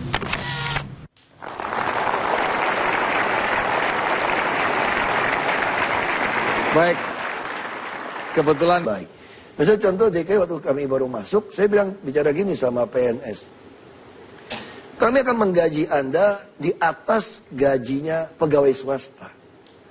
Mereka langsung, wah tepuk tangan gitu ya, semua. Itu sekarang gaji PNS DKI itu yang paling rendah saja sudah 12 juta, hampir 13 juta per bulan. Kita menyediakan gaji 18,7 triliun, terbesar dalam negeri ini. Institusi manapun nggak nyaingin DKI. Lalu DKI pembangunan masih berapa? Di atas 59% untuk belanja langsung. Kok bisa? Karena selama ini dia titipin, mainin, terus kita potong. Mungkin orang Jakarta masih ingat 2015 begitu saya sahkan pergub, saya potong. Lebih baik nggak ada serapan anggaran sampai perubahan. Tapi orang Jakarta merasakan kok pembangunan ada di mana-mana gitu loh. Karena dulu dia mainin. Nah kita potong, ganti pergub. Terus saya bilang mereka hati-hati ya. Undang-undang aparatur sipil negara itu mengatakan yang dimaksud aparatur sipil negara adalah PNS, pegawai negeri sipil, dan P3K. Ini pegawai pemerintah dengan perjanjian kontrak. Artinya, itu saya yang bikin juga undang-undang waktu saya Komisi 2. Yeah. Kita udah merancang, nih ke depan kita bisa merekrut orang luar menjadi aparatur sipil negara loh, dengan sebagai P3K. Jadi saya bilang kalian jangan senang dulu. Kalau habis ini nggak mau berubah, saya yakin pegawai swasta pada mau pindah ke DKI. Ngapain? Ya ngapain piara kalian 18,7 triliun?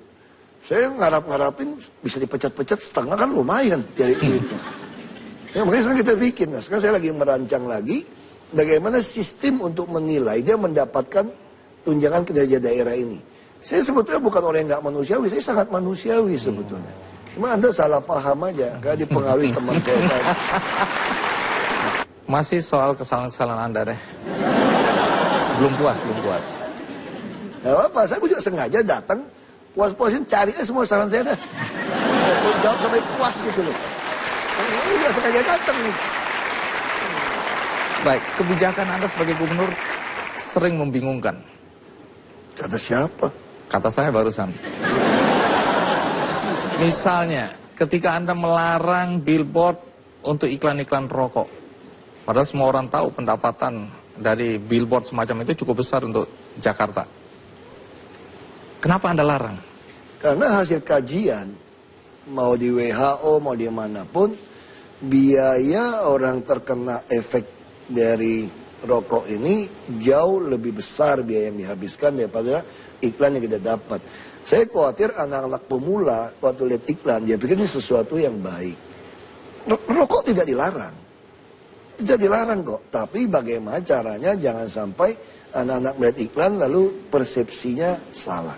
Tapi kalau setelah dia dewasa, dia memutuskan, saya pengen ngerokok aja lah. Toh yang mati juga bukan saya, bisa teman saya yang mati yang nggak ngerokok sebelah saya gitu kan. Itu haknya dia gitu. Tapi kalau Anda mau mati sendiri ya jangan ganggu orang lain dong. Kayak di bus, di mana, tempat umum. Nah itu yang kita larang. Ini bukan arti, terus bagaimana penghasilan kita? Tuh orang sakit juga kita tanggung, kalau dia sakit produktivitasnya juga turun. Kalau dia turun, pajak yang dia bayar juga turun. Jadi mendingan orang sehat kan. Jadi udah kalau ngerokok yang ngumpet sama satu gengnya di halaman dia di mana gitu. Nggak usah iklan-iklan lah di tengah-tengah gitu. Orang nggak usah iklan juga beli tuh rokok. Ngapain repot ya, gitu loh. Alasannya kelihatannya bisa masuk akal ya. Tapi yang kurang masuk akal ketika Anda bilang jual minuman beralkohol, bir di DKI harusnya dibolehkan. Ya, karena memang itu perda kita mengatur. Saya taat sama konstitusi. Bir itu di bawah 5%. Saya belum pernah lihat orang tuh mabok minum bir. Oplosan yang mabok. Kalau kita suka nonton film-film Hollywood, kisah-kisah Al Pacino gitu ya, Godfather gitu ya, di Chicago, dulu tuh banyak sekali gangster itu gara-gara bir dilarang. Makanya semua orang masukin ke mobil, jual, bunuh-membunuh, jual bir. Anda nonton film Godfather. Justru di situ banyak oplosan, banyak orang meninggal. Ketika dilegalkan tidak ada itu, orang juga sadar kok beli masih umur 17, diawasin. Orang nggak susah kencingnya suruh minum bir kok. Lagi pula kata kami di ini punya pabrik bir loh. Nah itu, PT Delta itu punya DKI. Orang kemudian 28% menganggap saham. bahwa ada konflik kepentingan. Enggak dong. Anda menolak Itu bir tanya sama dilarang. Pak Ali Sadikin, Pak Ali Sadikin yang bikin, aku juga nggak tahu. Tahun 60-an apa berapa buka pabrik bir itu. Jadi tidak ada konflik kepentingan di Iya, sini. dan DPRD semua tahu tuh. Pada kunjungan kerja berapa kali. Sekarangnya pura-pura ributin bir sama gue. Ini juga tahu. Ya, kalau saya partai-partai bawah agama juga tahu semua kunjungan kerja semua dari dulu. Baik, sebelum kita lanjutkan tentu kita ingin tahu pandangan warga tentang kinerja gubernurnya. Ini dia pandangan mereka.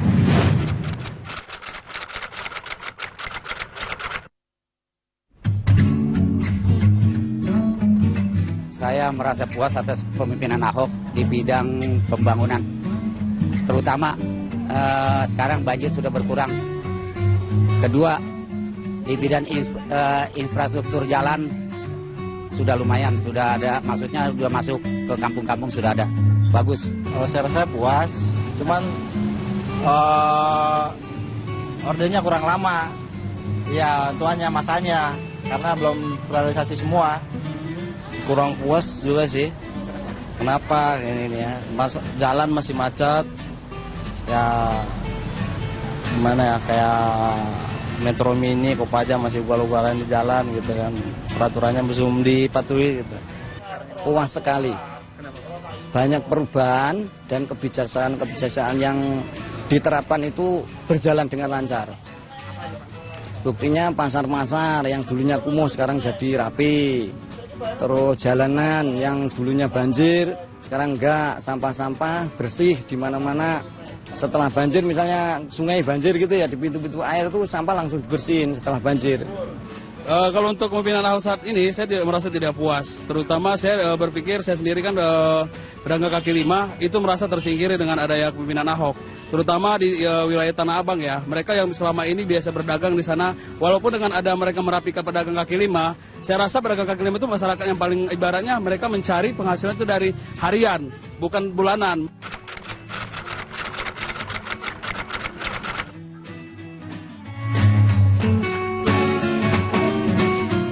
Saya setuju. Kenapa? Ya karena pimpinan dia bisa dibilang 70% sudah berhasil. Kurang setuju lagi sih. Kenapa? Dari cara kerjanya orang banyak nggak suka gitu. Terlalu tegas ya. Kalau saya sih, kalau Ahok nyalonin lagi sih, saya kurang setuju. Karena dari pembicaranya terlalu arogan. Jadi seorang pemimpin seharusnya dia tidak boleh membicarakan terlalu keras terhadap masyarakat warga DKI. Sangat setuju kalau Ahok menjadi gubernur.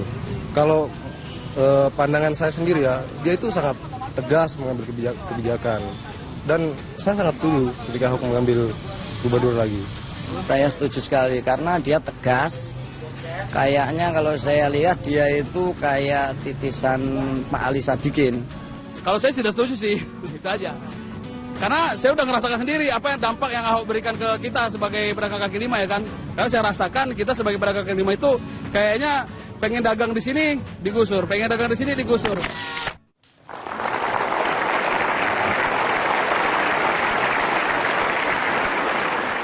Menarik. Salah satu diantaranya Anda dianggap titisan dari Ali Sadikin. Kalau menurut Anda siapa lebih hebat, Anda atau Ali Sadikin? Pak Herdi Sadikin lebih hebat no. Kenapa? Jenderal bintang 3. Terus kalau beliau tempeling orang nggak ada yang ribut. Aku belum tempeling udah ribut. Baik, yang menarik juga di media sosial, Ahok menjadi objek yang menarik untuk dijadikan meme. Dan yang menarik lagi, macam-macam karya kreasi anak-anak muda tentang Ahok di media sosial. Bagaimana pandangan Ahok dan bagaimana dia menilai karya-karya kreatif di media sosial. Ikuti terus Kikendi.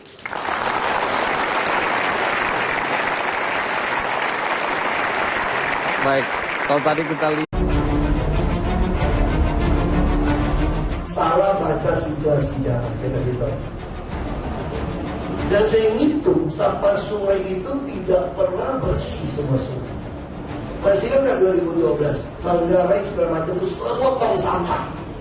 Semua sungai kita itu tong sampah.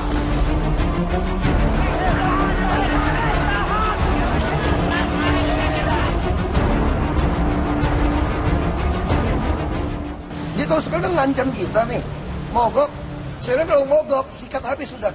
Jadi saya ingatkan kalau Metro Mini pemilik sopir kenet yang nonton TV ini, kalau Anda berani mogok, saya habisin kalian. Saya habisin kalian.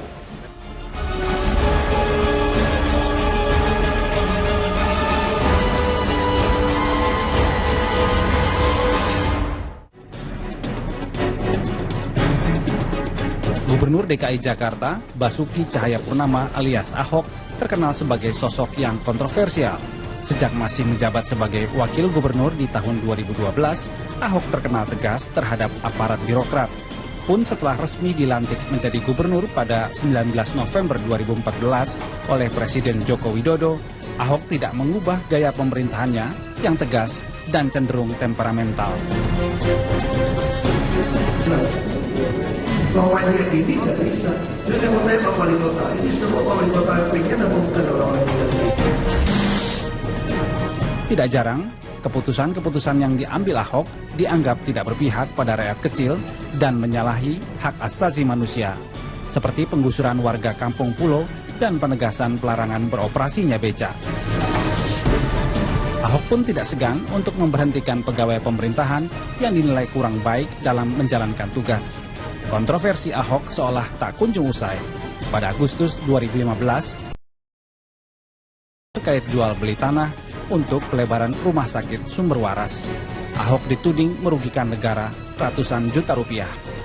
Ahok juga dituntut 100 miliar rupiah oleh Yusri, seorang ibu rumah tangga yang diteriaki maling uang anggaran pemerintah saat mengadukan persoalan kartu Jakarta Pintar. Maling, saya ngomong gitu, ibu maling, nggak boleh. Catat namanya, saya catat semua.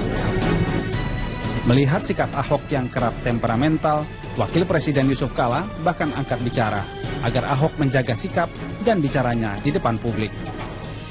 Inilah Ahok dan kontroversinya, pemimpin yang dipuja dan dihujat di waktu yang sama oleh masyarakatnya.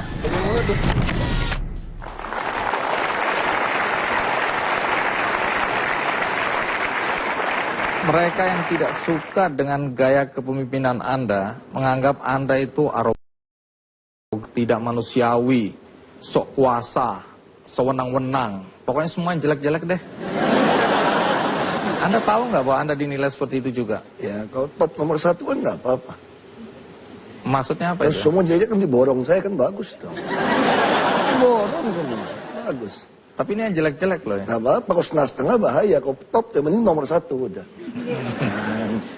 Kalau jeleknya mesti top sekalian jelek gitu loh. Jadi Anda nggak masalah dengan penilaian orang seperti itu? Nggak mau pusing, ngapain pusingin? Anda dianggap kami juga itu terus kata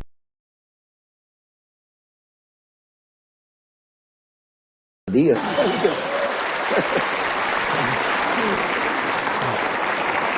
Sebagian orang Tionghoa juga termasuk para pengusaha itu gaya seperti mereka takut antipati terhadap etnis Tionghoa akan dan mereka juga. Ini gara-gara Ahok kita semua bisa dimusuhin orang. Ikutan mereka karena sikap dan gaya Anda. Tionghoa mana dulu? Tionghoa yang izinnya gua larang kali. Kalau Tionghoa yang lain biasa-biasa aja. Yang Tionghoa yang ada kepentingan aja kali. Tapi banyak orang minta tolong saya sampaikan ke Pak Ahok. Ini kita semua panik ini gara-gara Ahok teriak-teriak tiap hari. Dikira semua orang Cina kayak kita ini. Yang agak nggak bener itu si temannya nih.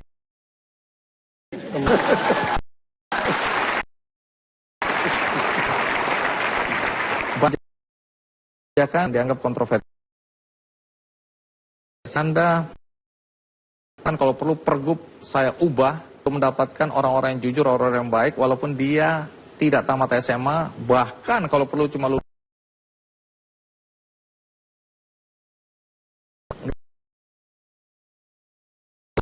SD. Ya prinsip saya itu gini, Jakarta itu nggak butuh punya otak yang terlalu kenceng itu, otot aja udah. Tapi semua masalah kita tahu, ada kajiannya. Semua solusi juga sudah ada kajiannya. Jadi mau diapain gitu loh. Jadi nggak usah terlalu pintar. Otak ya biasa-biasa, ini ototnya kencang aja udah. Ya lah IP cuma 2,8 mah nggak terlalu pintar, biasa-biasa. Baik, nanti saya akan tanya mengenai pedagang kaki lima, karena masih banyak orang marah pada Anda, dianggap Anda tidak pro orang kecil, rakyat kecil. Anda menggusur kiri, menggusur kanan, dan seterusnya. Bahkan terakhir Anda bilang akan memenjarakan PKL yang melanggar Perda Pemda DKI. Sebentar, kita rehat sejenak, ikuti terus Kick Andy.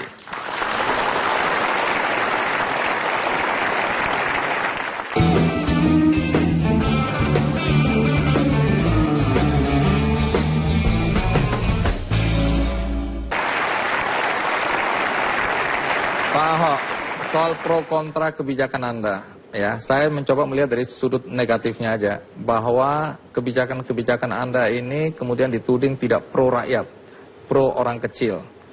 Salah satu diantaranya adalah soal PKL. Lepas dari Anda sudah gusur-gusur, kita bisa lihat ada orang-orang yang nangis, yang sedih ya, tapi kelihatannya tetap aja digusur. Juga Anda mengancam akan memenjarakan PKL-PKL yang masih ngotot juga melanggar Perda. Apa yang mendasari sikap Anda ini? Pertama saya koreksi dulu, data Anda kurang lengkap gitu sebetulnya. Lengkapnya bagaimana? Jadi lengkap itu kita bukan gusur, kita tempatkan tempat yang pas. Kalau dibilang langgar Perda, enggak juga. Perda kita mengatakan tidak boleh jualan di taman dan di trotoar. Saya katakan boleh, asal kamu nggak nutupin saluran, nggak nutupin lalu lintas. Nah sekarang saya perintahkan, kalau desain halte Transjakarta, atasnya mesti buat PKL. Jembatan penyeberangan harus dibuat lebar, multifungsi, supaya bisa jualan. Nah kenapa PKL butuh di tempat orang ramai? Ada salah satu iklan di TV menggambarkan sangat jelas ya. Kalau salah ada iklan salah satu mie instan gitu ya. Suami istri lagi pakai selimut, dia bilang pengen bakso, terus bakso itu. Gerobak itu jatuh kan. Itu PKL itu. Jadi PKL selalu berusaha mendekatkan diri kepada orang ramai. Maka kita harus ciptakan. Sekarang berapa PKL yang kita bantu? Kita nanti di Jalan Cengkeh kita akan bangun untuk PKL, dia hanya bayar 4.000 per hari. Nah kenapa saya maksa PKL membuat kartu untuk dagang? Kalau dia setia membayar 4.000 per hari, 120.000 per bulan, berarti saya bisa memberikan dia pinjaman 5 juta sampai 10 juta. Nah sekarang kita bandingkan PKL dengan membayar preman. Bisa katakanlah jualan di satu jalan, jual martabak gitu ya. 2 kali 2 meter, 4 meter persegi. Preman pertama minta lapak 20.000. Ini bukan semalam loh. Dari mau menjelang maghrib sampai tengah malam. Berarti ya sepertiga hari. Lalu datang oknum kelurahan, pasang listrik, tarik listrik 20.000. Udah 40. Oknum kebersihan datang, bilang kebersihan 20.000, 60.000. Artinya si PKL ini menyewa sepertiga hari, 15.000 per meter persegi. Kalau kali 30 hari, 450.000. Coba tanya sewa di mall, berapa per meter? Paling 2.000, 150.000. Kenapa PKL nggak mau nyewa ke mall? Karena mall minta bayar 1 tahun, 2 tahun di muka. Lalu kita punya PD Pasar Jaya, 157 lokasi. Rata-rata dikerjasamakan dengan pengembang swasta. Berapa sewanya? 500 rupiah per hari per meter aja sebetulnya Pasar Jaya. Tapi begitu kerjasama sama pengembang, diminta bayar 20 tahun di muka. Ya udah kegusur keluar dia.